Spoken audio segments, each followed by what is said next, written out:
हरे कृष्णा।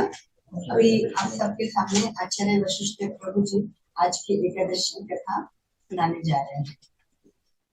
स्वागत है। हरे कृष्णा। नमो विष्णुपदाय कृष्णविष्टाय भूतले श्रीमते भक्तिवेदांत स्वामिनी इति नाम्ने नमस्ते सरस्वती देवे गौरवाणी प्रचारिणे निर्विशेष शून्यवादी पाश्चात्य देश तारिणे नम। जय श्री कृष्ण चैतन्य प्रभु नित्यानंद श्री अद्वैत गदाधर शिवासादि गौर भक्तवृंद। हरे कृष्णा कृष्ण कृष्ण हरे हरे हरे राम राम राम हरे हरे। आज की एकादशी की कथा के बारे में हम लोग अभी सुनने जा रहे हैं। आज की एकादशी कौन सी है आप लोग में से मालूम है लोगों को? एकादशी मालूम है कौन सी एकादशी?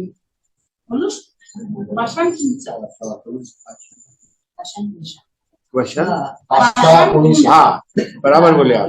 पापांकुशा आज है।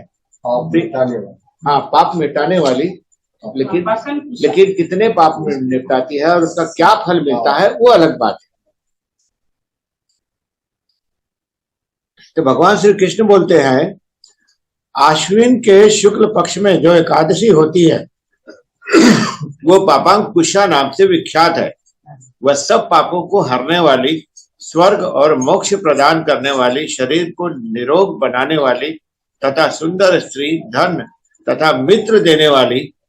यदि अन्य कार्य के प्रसंग से भी मनुष्य एकमात्र एकादशी का उपवास कर ले तो उसे कभी यम की यातना प्राप्त नहीं होती है। यानी यमराज के दर्शन उसको होंगे ही नहीं। सीधा कहाँ से आएंगे उसको, मतलब यमलोक तो जाना ही नहीं है उसने। एकादशी के दिन, इस एकादशी के दिन उपवास और रात्रि में जागरण करने वाले मनुष्य अचानक ही दिव्य धारी, मतलब जो लोग एकादशी का उपवास करते हैं और पूरा रात जागते हैं, तो अंत समय में क्या होता है, दिव्य धारी, दिव्य रूप धारी, मतलब जैसे भगवान होते हैं दिव्य रूप आ जाता है। चतुर्भुज, गरुड़ की ध्वजा से युक्त, हार से सुशोभित और पीतांबरधारी होकर भगवान विष्णु के धाम को जाते हैं। कितना अच्छा है। सबकी इच्छा होती है ना ऐसी।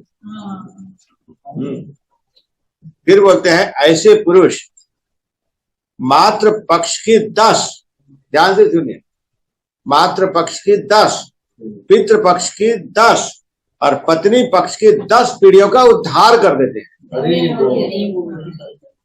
कितनी अच्छी बात है।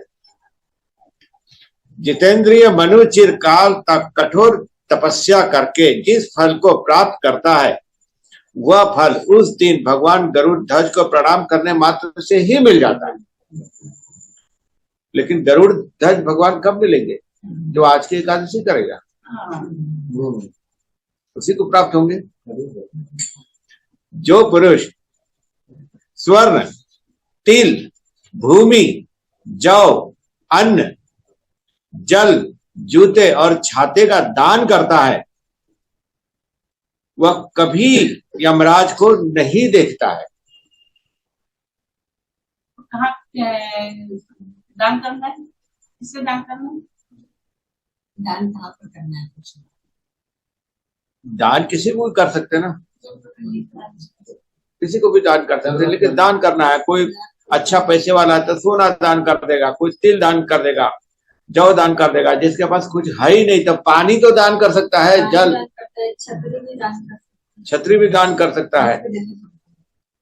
दरिद्र पुरुष को चाहिए कि वो स्नान, जप, ध्यान आदि करने के बाद यथाशक्ति होम, यज्ञ तथा दान वगैरह करके अपने प्रत्येक दिन को सफल बनाए। अब यहाँ लिखा है कि दरिद्र पुरुष, एकदम दरिद्र पुरुष है तो वो पानी दान कर दे उसके लिए बहुत है।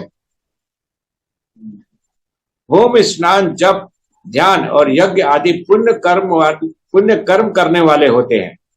यानी जो लोग होम करते हैं, जप करते हैं, ध्यान करते हैं, यज्ञ करते हैं, पुण्य कर्म उनके भाग्य में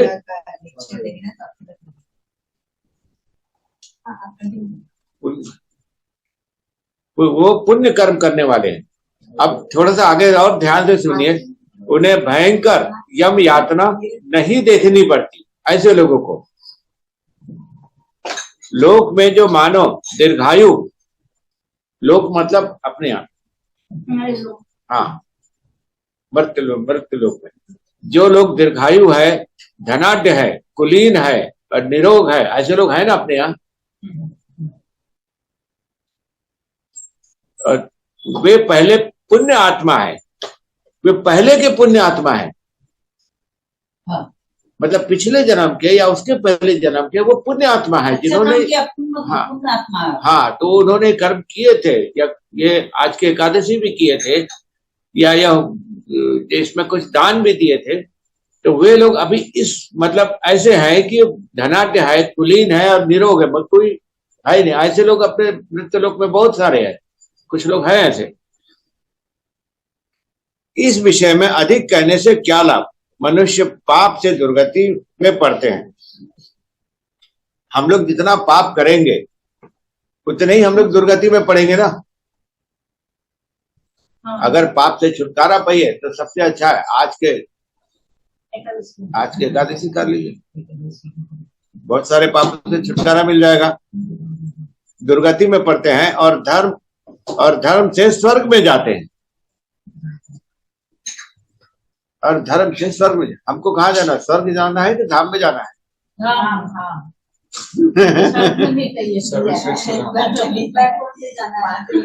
धाम में जाना है, तो एकादशी तो करनी पड़ेगी ना, बिना उसके तो नहीं होगा। ये आज की जो एकादशी थी उसका फल था ये। हरे कृष्णा। आचार्य वशिष्ठ प्रभु जी ने आज की एकादशी के बारे में हमें बहुत सुंदर महात्म्य बताया। उनके लिए 3 बार हरि बोल, हरि बोल, हरि बोल, हरि बोल। छोटा सा श्लोक है, अध्याय 9वां और 22वां श्लोक है। तो छोटा सा है लेकिन मीनिंग उसका बहुत बड़ा है। आप ध्यान से सुनिए मेरे साथ, मेरे पीछे में आप। अनन्या चिंतयन्तो मां, अनन्या चिंतयन्तो मां, ये जना पर्सुपासते, ये जना पर्सुपासते, तेषा नित्याभियुक्तानां, तेषा विद्यावयुक्तानां योगक्षेमं वहाम्यहम्, योगक्षेमं वहाम्यहम्। तो इसका अर्थ होता है, किंतु जो लोग अनन्य भाव से मेरे दिव्य स्वरूप का ध्यान करते हुए निरंतर मेरी पूजा करते हैं, उसकी जो आवश्यकताएं होती है उन्हें मैं पूरा करता हूँ, और जो कुछ उनके पास है उसकी रक्षा करता हूँ। भगवान कहते हैं जो भी अनन्य भाव से मेरे दिव्य स्वरूप का ध्यान करते हैं, उस ध्यान करते हुए मेरी पूजा करते हैं, उनकी जो आवश्यकताएं होती है उनका मैं पूरा ध्यान रखता हूँ, उनकी पूरी आवश्यकता मैं पूरा करता हूँ, और जो भी उनके पास है फिलहाल में उनकी मैं रक्षा करता हूँ। ये मेरा कर्तव्य है। देखिए भगवान कितने दयालु है, भक्तों के लिए कितना, अपने लिए कितना कुछ करते। तो इसका तात्पर्य है, प्रभुपाद जी बोलते हैं, जो एक क्षण भी कृष्ण भावनामृत के बिना नहीं रह सकता, वह 24 घंटे कृष्ण का चिंतन करता है, और श्रवण, कीर्तन, स्मरण, पाद सेवन, वंदन, अर्चन, दास्य, सख्य भाव तथा आत्मनिवेदन द्वारा भगवान के चरण कमलों की सेवा में रत रहता है। ऐसे कार्य शुभ होते हैं और आध्यात्मिक शांति से पूर्ण होते हैं, जिससे भक्तों का आत्म साक्षात्कार होता है, और उनकी यह एकमात्र कामना रहती है कि वह भगवान का सानिध्य प्राप्त करे। ऐसा भक्त निश्चित रूप से बिना किसी कठिनाई के भगवान के पास पहुंचता है। यह योग कहलाता है।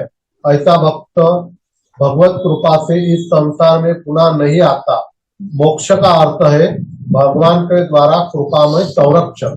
भगवान योग द्वारा पूर्णतया कृष्ण भावना भवित होने में सहायक बनते हैं, और जब भक्त पूर्ण कृष्ण भावना भवित हो जाता है तो भगवान उससे दुखमय बद्ध जीवन में फिर गिरने से उसकी रक्षा करते हैं।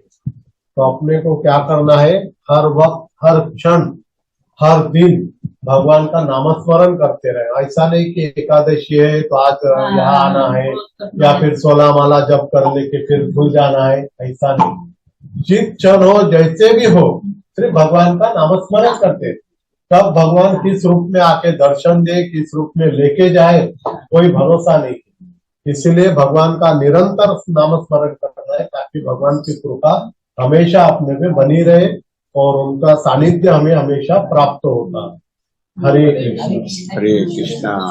चित्तमीय सदा हरि जैसा। भक्ति वृक्ष पुस्तक है, इसका हम दूसरा अध्याय चालू करेंगे आज। तो इसमें होमवर्क के लिए दिया हुआ है गृह कार्य करके, आपको मोबाइल में भेजा भी हुआ है, सबके मोबाइल में है। तो गृह कार्य करके लिखा है उसमें अध्याय पहला, सर्वाकर्षक श्री कृष्ण भगवान। मतलब इसमें कुछ क्वेश्चन दिए, 10 क्वेश्चन दिए हैं और ये 10 क्वेश्चन इस पुस्तक में के हैं। ये पूर्ण प्रश्न पूर्ण उत्तर ये है ना, ये प्रभुपाद जी की। हाँ, इसमें उसके आंसर दिए हुए हैं। तो इसमें जो पहला टॉपिक है भूमिका के बाद, सर्वाकर्षक श्री कृष्ण पहला टॉपिक है, इसमें उसके सारे आंसर्स।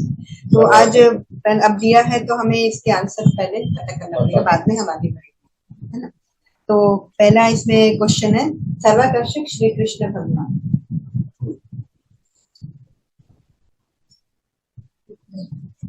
तो पहला क्वेश्चन इसमें है, यथार्थ वैज्ञानिक किसे कहते हैं? पहला क्वेश्चन, इसमें इसका आंसर इस पुस्तक में लिखा है, सर्वाकर्षक श्री कृष्ण टॉपिक में। ये पुस्तक देखिए, पूर्ण प्रश्न पूर्ण उत्तर, इस पुस्तक में इसका आंसर है। तो जो पहला क्वेश्चन है, यथार्थ वैज्ञानिक किसे कहते हैं? तो इसका आंसर है कि वैज्ञानिक का अर्थ है वह व्यक्ति जिसे वस्तुओं के यथार्थ रूप का ज्ञान, मतलब यथार्थ रूप मतलब जैसा है वैसे फैक्ट, सच है ना, सही रूप। सही। तो किसी भी वस्तु का जिसको सही रूप से ज्ञान है, हम उसे वैज्ञानिक कह सकते हैं। तो उधर बैठ सकते हैं। हाँ उधर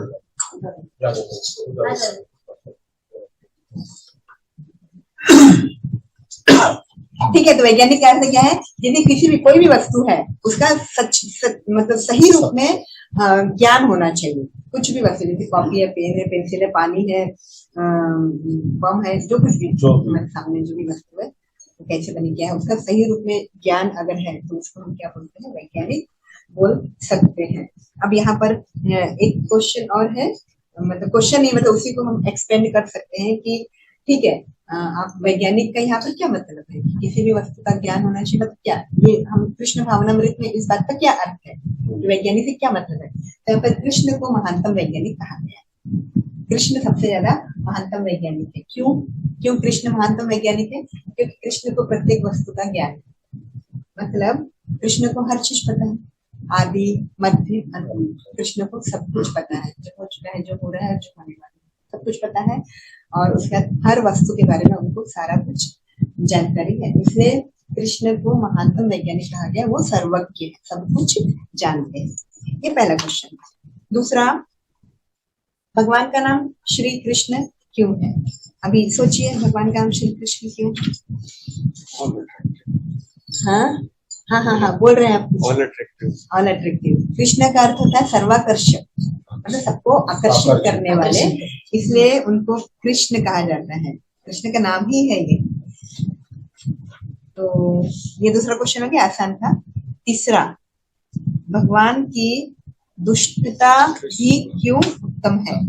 दुष्टता मतलब भगवान दुष्ट है ना? भगवान दुष्ट है क्या? दुष्ट है, मतलब दुष्टता भी उत्तम है। दुष्टता भी उत्तम है एवं उनकी शरारत के लिए उनका क्या किया जाता है? तो यहाँ पर दुष्टता के बारे में बताएं कि दुष्टता हम किस चीज को समझते हैं। कृष्ण में भी है थोड़ी बहुत दुष्टता, वो सबके अपने संगी साथी राधा रानी सबके साथ दुष्टता करते रहते हैं। तो अगर वो दुष्ट नहीं होते, यहाँ पर जैसे लिखा है, यदि कृष्ण में दुष्टता ना होती तो जगत में दुष्टता का अस्तित्व किस प्रकार संभव होता? लोग दुष्टता समझ नहीं पाते कि दुष्टता क्या है। कृष्ण में दुष्टता है, इसलिए लोग समझ पाते हैं कि दुष्टता क्या है, दुष्टता का अस्तित्व वो लोग समझ पाते हैं क्योंकि कृष्ण में दुष्टता है। अब लेकिन उनकी दुष्टता इतनी भली है कि प्रत्येक व्यक्ति उनकी दुष्टता की उपासना करता है। ये कृष्ण की दुष्टता के बारे में बताया है कि उनकी दुष्टता भी कैसी है, अच्छी है, भली है, इसलिए हम सब लोग उनको दुष्ट करते हुए भी क्या करते हैं, उनकी उपासना करते हैं। थर्ड क्वेश्चन हो गया। फोर्थ, जो शक्तिमान एवं धनी होना चाहते हैं वे किस प्रकार भगवान की ओर आकृष्ट होते हैं? इसका आंसर क्या होगा, सोचिए जरा। जो शक्तिमान एवं धनी होना चाहते हैं, मैंने यहाँ पर मार्क किया है, तो जो शक्तिमान एवं धनी होना चाहते हैं वे किस प्रकार भगवान की ओर आकर्षित होते हैं। मतलब हम बहुत पावरफुल बन जाए, हनुमान जैसा, और हम बहुत अंबानी जैसे बन जाए, पैसे वाले बन जाए, अंबानी जैसे सक्सेसफुल पैसे वाले बन जाए, धन दौलत वाले बन जाए बहुत ही ज्यादा, तो उसके लिए क्या करना पड़ता है, मतलब हम क्या करना चाहिए हमें भगवान की ओर, वो कैसे आकर्षित होते हैं, क्या बोलते हैं? हमें करना चाहिए कि भगवान से कुछ प्रार्थना करना चाहिए तो पाने के लिए हमें बलशाली बना दीजिए, हमें धन दौलत वाला यशस्वी बना दीजिए, करना चाहिए। क्यों करना चाहिए? हमें कुछ चाहिए तो हम भगवान से बोल सकते हैं ना, क्योंकि भगवान के साथ में हमारे संबंध है, अंतरंग संबंध है, भगवान हमारा ही, मतलब हम भगवान के ही अंश है, तो हम भगवान से हर चीज बोल सकते हैं, हमें जो भी चाहिए है हम भगवान के साथ में बात कर सकते हैं। तो कृष्ण सर्वशक्तिमान है, हमने को पता है ना, तो सर्वशक्तिमान से हम शक्ति मांग सकते हैं, है ना।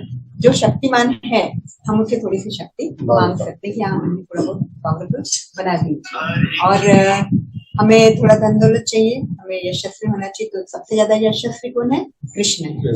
तो सबसे ज्यादा जो यशस्वी है हम उसे थोड़ा सा यश भी मांग सकते हैं। इसलिए बोलते ना, भगवान कभी कभी हम भगवान कुछ मांग भी लेते हैं कि हमें कुछ अच्छे चाहिए वो चाहिए, तो हम अगर सच्चे दिल से प्रार्थना करेंगे तो भगवान हमको वो चीज प्रदान करते हैं। इसलिए कृष्ण सर्वशक्तिमान है, यशस्वी है, तो हम उनसे शक्ति और यश भी मांग सकते हैं, हम उसे प्रार्थना कर सकते हैं, वो हमें संपन्न बना सकते हैं। नेक्स्ट क्वेश्चन है, भगवान क्या दुराचारी व्यक्तियों की प्रार्थना सुनते हैं, क्यों? दुराचारी मतलब दुराचारी जैसे दुराचारी जैसे रावण। आचार मतलब व्यवहार, दुराचारी यानी बुरा व्यवहार, जो बुरा व्यवहार करते हैं दूसरे के साथ उनको दुराचारी कहते हैं। तो जो दुराचारी होते हैं, दूसरे का बुरा करते हैं, दूसरे का बुरा सोचते हैं, तो यहाँ क्वेश्चन है कि अगर वो प्रार्थना कर रहे हैं भगवान से तो भगवान उनकी प्रार्थना सुनते हैं, ये क्वेश्चन है। और क्यों? अगर सुनते भी है तो क्यों? क्योंकि तो बुरे हैं, बुरे आदमी की प्रार्थना भगवान ने क्यों सुनना चाहिए, है ना, ये क्वेश्चन है। तो यहाँ पर प्रभुपाद जी उसका जवाब देते हैं, इस पुस्तक में प्रभुपाद जी जवाब देते हैं कि कृष्ण की स्तुति करना दुराचार नहीं है, भले वो दुराचारी है, वो व्यक्ति दुराचारी है, लेकिन वो कृष्ण की स्तुति कर रहा है, इसलिए वो दुराचार नहीं है। अब किसी न किसी प्रकार वह कृष्ण से प्रार्थना करता है, मतलब वो चाहे कैसा हो, उसका स्वभाव चाहे कैसा हो, उसने किसी का कितना बुरा किया हो, लेकिन वो कृष्ण से जब प्रार्थना कर रहा है तो प्रार्थना करते समय वो दुराचारी नहीं होता।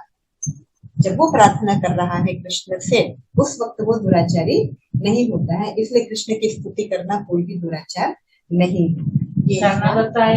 दुराचार नहीं, क्योंकि जब वो प्रार्थना कर रहा है तो शरणागत होकर ही प्रार्थना करता है, इसलिए उस समय वो दुराचारी नहीं होता। छठवां है ठग, इसमें ठग का आंसर नहीं दिया है, आप बता सकते हैं ठग किसको कहते हैं?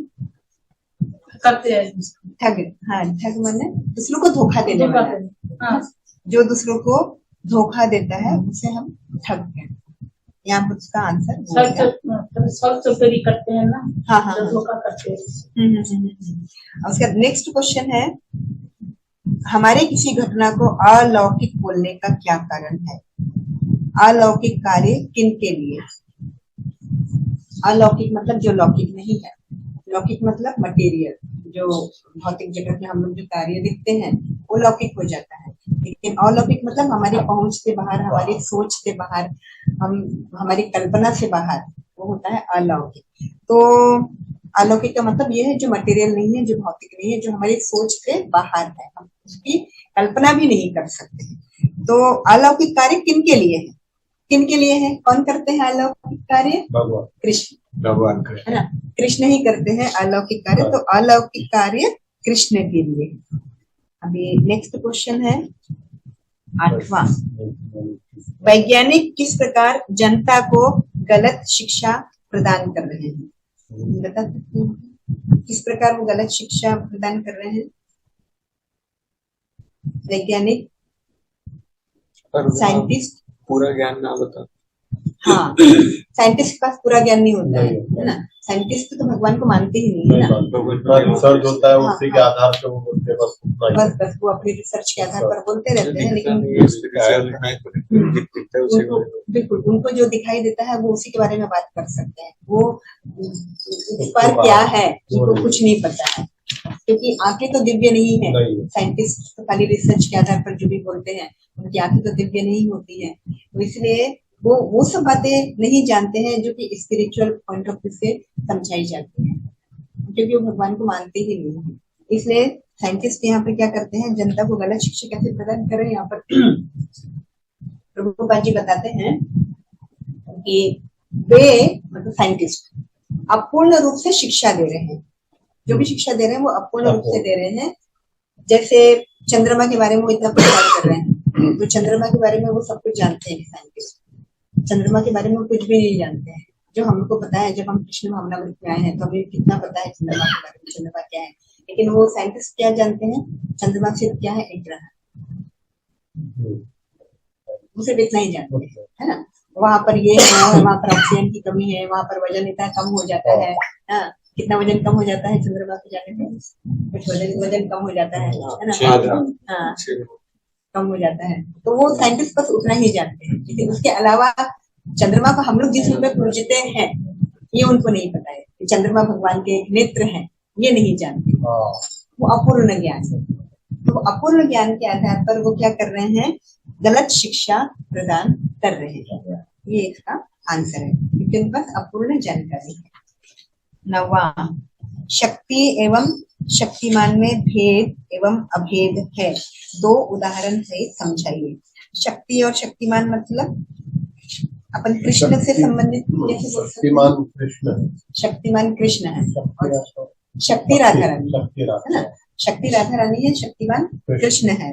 तो भेद तो पता चल गया। अभेद, अभेद का मतलब भेद तो पता चल गया। दो भेद नहीं सकता नहीं, देखिए भेद मतलब डिफरेंस है ना। तो शक्ति कौन है, राधा रानी। शक्तिमान कौन है, कृष्ण। ये समझ में आ गया। अब अभेद, ये तो भेद समझ में आ गया, डिफरेंस। अभेद मतलब तो डिवाइड नहीं होता। जैसे कि कृष्ण और राधा रानी को अलग अलग अलग है, एक ही है, एक ही है। एक ही है। कृष्ण, ये कृष्ण और राधा रानी एक ही है। ये अभेद नहीं, हाँ, ये अभेद है, दोनों जो एक अलग ही नहीं है। होता। क्योंकि शक्तिमान में ही शक्ति होती है, मतलब शक्तिमान में ही शक्ति निहित होती है ना। इसलिए वो अभेद है, वो एक सिमिलरिटी और एक डिसिमिलरिटी। तो ये दोनों चीज हमको समझना पड़ेगा। अब इसके 2 उदाहरण है। तो यहाँ पर देखिए उदाहरण, सूर्य, सूर्य और उसका प्रकाश। तो सूर्य का प्रकाश, जैसे सनलाइट हम बोलते हैं ना, सनलाइट निकली, तो सनलाइट क्या है और सन क्या है? सूर्य क्या है और सूर्य का प्रकाश क्या है? सूर्य का प्रकाश शक्ति है, सूर्य का प्रकाश शक्ति है और सूर्य शक्तिमान है। तो ये दोनों अलग भी है और एक भी है ना। सूर्य शक्तिमान है, सूर्य की किरणें शक्ति है, ये अलग है। अब एक ही कैसे है, सूर्य से ही तो किरणें निकलती है ना, तो दोनों को अलग नहीं कर सकते। सूर्य से ही हम ये नहीं बोल सकते मेरे कमरे में सूर्य आ रहा है, ऐसा बोलते हैं नहीं, ऐसा नहीं बोलते हैं। हमारे कमरे में सूर्य की किरणें आ रही है, ऐसा बोलते हैं, है ना। सूर्य आ रहा है नहीं बोलते हैं, सूर्य की किरणें आ रही है। तो ये इसमें एग्जाम्पल है, ये पूछा है क्वेश्चन में। सूर्य का प्रकाश सूर्य की शक्ति है। सूर्य प्रकाश के आपके कमरे में प्रवेश करने मात्र से आप ये नहीं कह सकते कि सूर्य ने प्रवेश किया, है ना। सूर्य के किरणों ने प्रवेश किया है, ये हम ऐसा कह सकते हैं। और दूसरा उदाहरण क्या हो जाएंगे? दूसरा उदाहरण, एक उदाहरण सोचिए थोड़ा। सक्सेसफुल उनका सक्सेस, भगवान सबसे यशस्वी है उनका वही यश। हाँ, वो तो है, भगवान शक्तिमान है और उनकी शक्ति राधा रानी, ये तो ठीक है। मतलब शक्ति और शक्तिमान का एग्जाम्पल बुक में लिखा है, मैं अपने मन से नहीं बोल रही हूँ। अग्नि और ताप, है ना, अग्नि और ताप। अब अग्नि, इंटेलिजेंट उनका इंटेलिजेंस, हाँ, बुद्धिमान उनका बुद्धि। हरि बोल, हरि बोल, बुद्धिमान है और बुद्धि, हरि बोल, हरि बोल। तो इसलिए तो बुद्धिमान कौन है और बुद्धि कौन है? शक्ति कौन है, शक्तिमान कौन है? भगवान बुद्धिमान है, उनकी बुद्धि। जो एक व्यक्ति है, ठीक है, जो एक व्यक्ति है वो जो बुद्धिमान है और उसकी जो बुद्धि है वो शक्ति, बुद्धि शक्ति है, और जो बुद्धिमान है वो शक्तिमान। बहुत सुंदर एग्जाम्पल। दूसरा अग्नि और ताप। अग्नि में से जैसे आग जल रही है, तो आग जल रही तो हमें गर्मी लगती है ना, तो वो भी एक एग्जाम्पल है शक्ति और शक्तिमान का। तो क्या शक्ति कौन है, शक्तिमान कौन है? अग्नि और शक्तिमान कौन है? अग्नि। और जो ताप निकल रहा है वो शक्ति है ना। दोनों अलग भी है और एक भी है ना, क्योंकि अग्नि में से क्या निकल रहा है, निकल रहा है।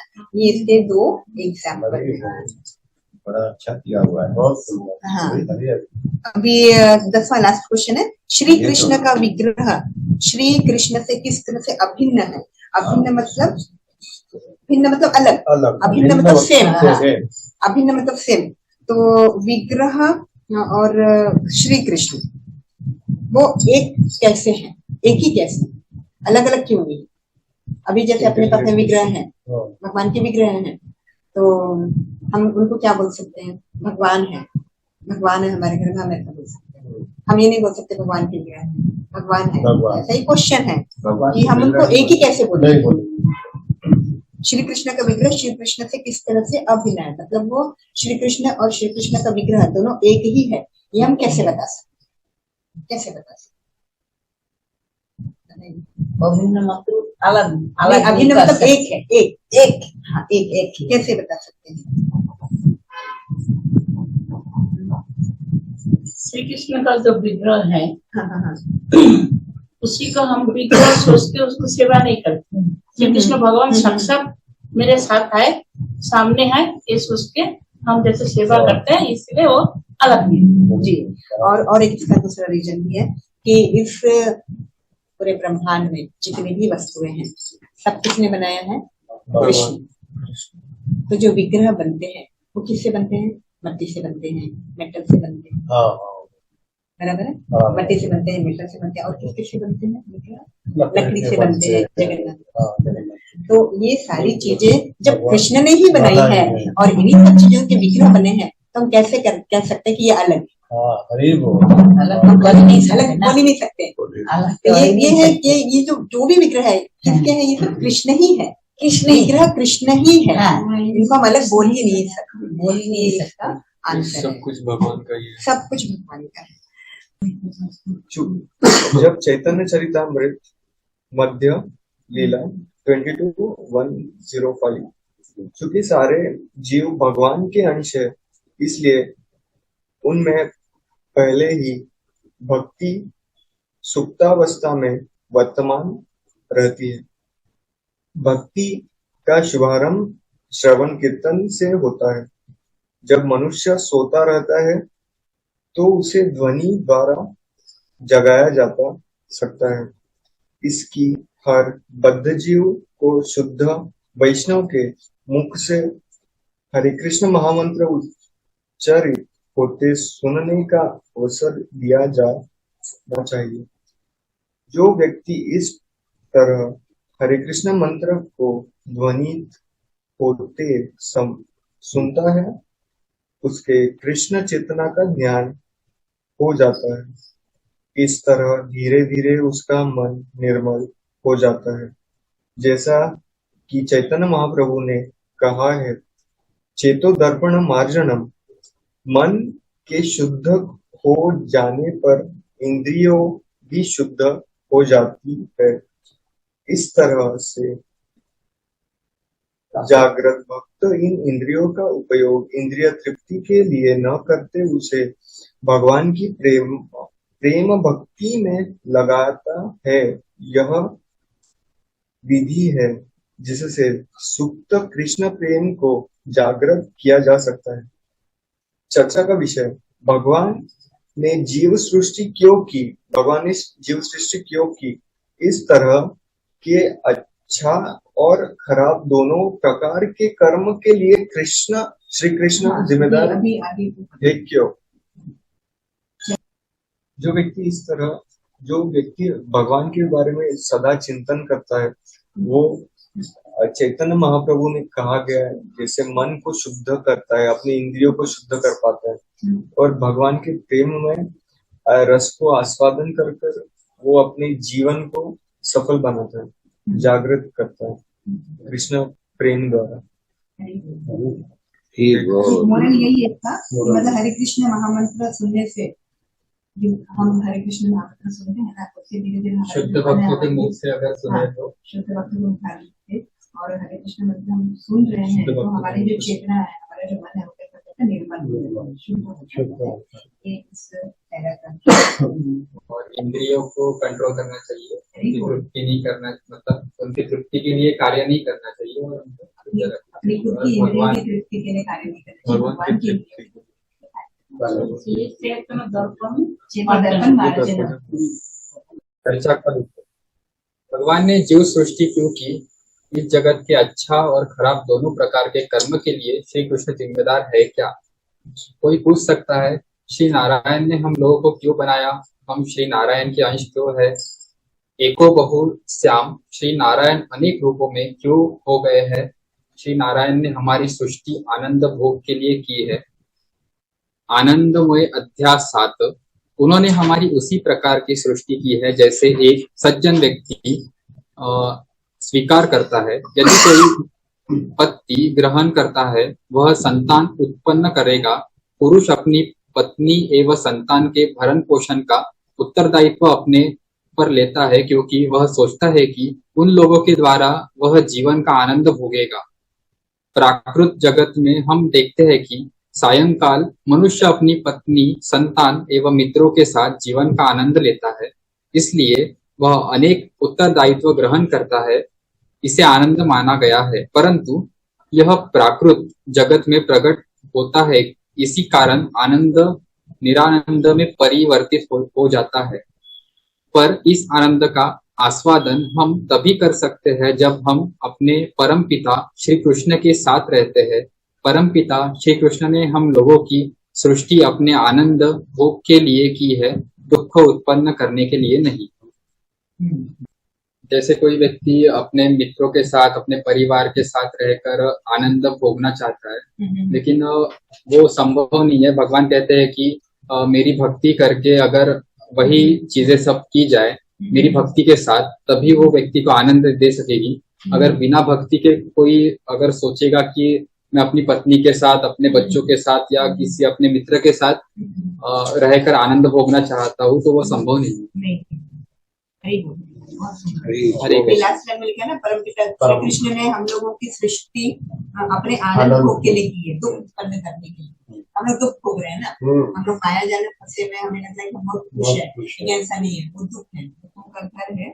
भगवान ने जो सृष्टि बनाई है हमारे सुख के लिए बनाई, हमारे आनंद के लिए बनाई, लेकिन हम लोग ये नहीं समझते, हम लोग माया में उलझे हुए। हरे कृष्ण।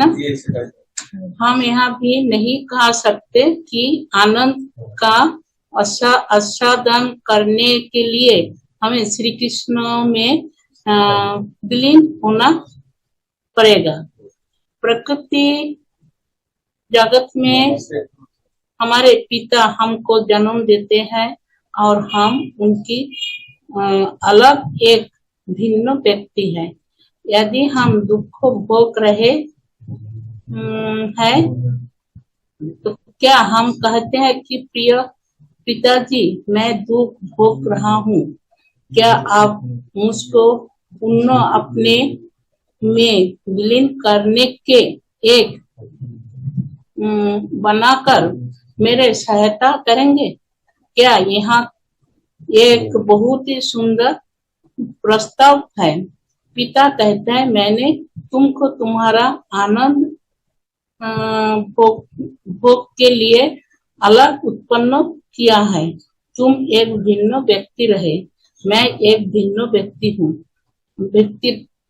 भिन्न व्यक्ति रहूं, और इस विधि से हम आनंद आस्वादन करेंगे।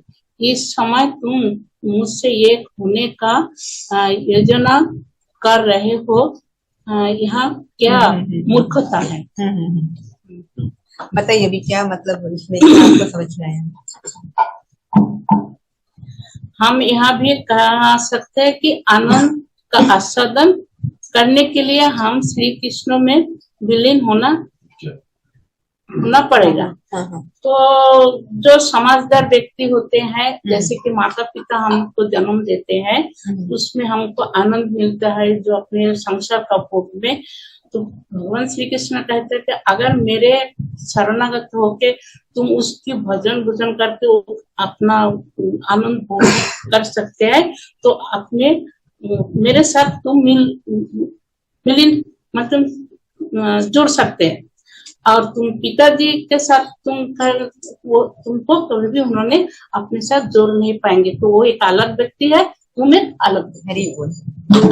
हाँ, यही है मतलब जैसे यहाँ पर एग्जाम्पल दिया पिता और पुत्र का। तो पुत्र बोलता है कि यदि पुत्र को दुख हो रहा है, तो वो ऐसा बोलता है क्या कि पिताजी मैं तो बहुत दुख भोग रहा हूँ, तो क्या आप फिर से मुझे अपने अंदर संभालोगे, मुझे फिर से अपने अंदर विलीन कर लोगे, हाँ, और मेरी मदद करोगे क्या? ऐसा हो सकता है क्या? तो ये तो पॉसिबल नहीं है। तो यहाँ पर पिता कहते हैं, पिता मतलब भगवान बोल रहे हैं कि मैंने तुमको अलग से पैदा किया, अलग से उत्पन्न किया है तुम्हारे भोग के लिए, तुम्हारे आनंद के लिए मैंने तुमको उत्पन्न किया है। तुम अलग हो, मैं अलग, है ना। तो तुम अपना आनंद प्राप्त करो और मुझे मेरा आनंद प्राप्त करने दो। तो इस तरह से तुम मुझ में विलीन नहीं हो सकते, क्योंकि तुमने ही जीत की थी इस प्रकृति पर, इस धराधाम पर आने की तुमने ही जीत की थी। तुमको ही वर्चस्व कायम करना था प्रकृति के ऊपर में। तो ये तुम्हारी जीत करके मैंने तुमको उत्पन्न किया है। अब तुम इस धरती पर आनंद भोगो और मुझ में विलीन होने के बारे में मत सोचो। ये इसका मोरल है। हरे कृष्ण। इसमें 2 क्वेश्चन है, ये अपन अगले बार।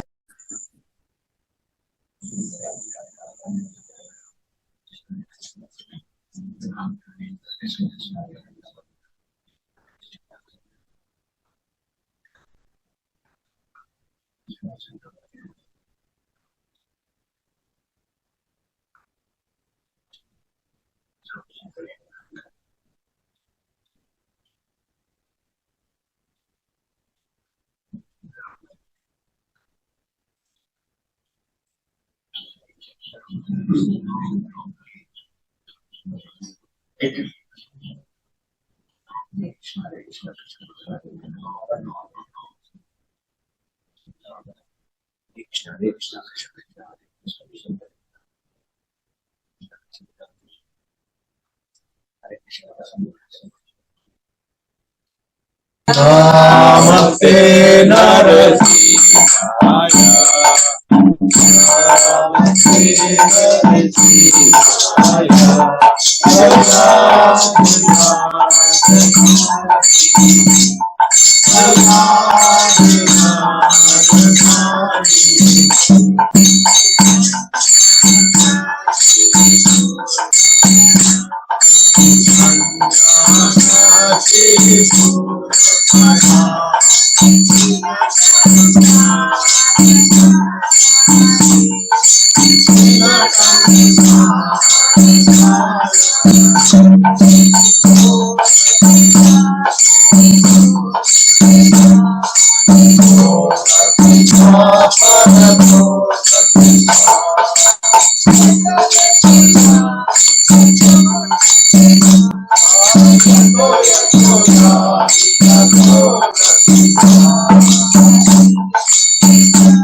जय।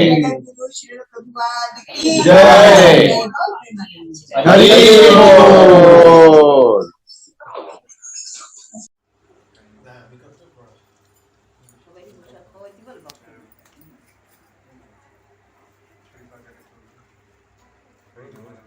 बोल।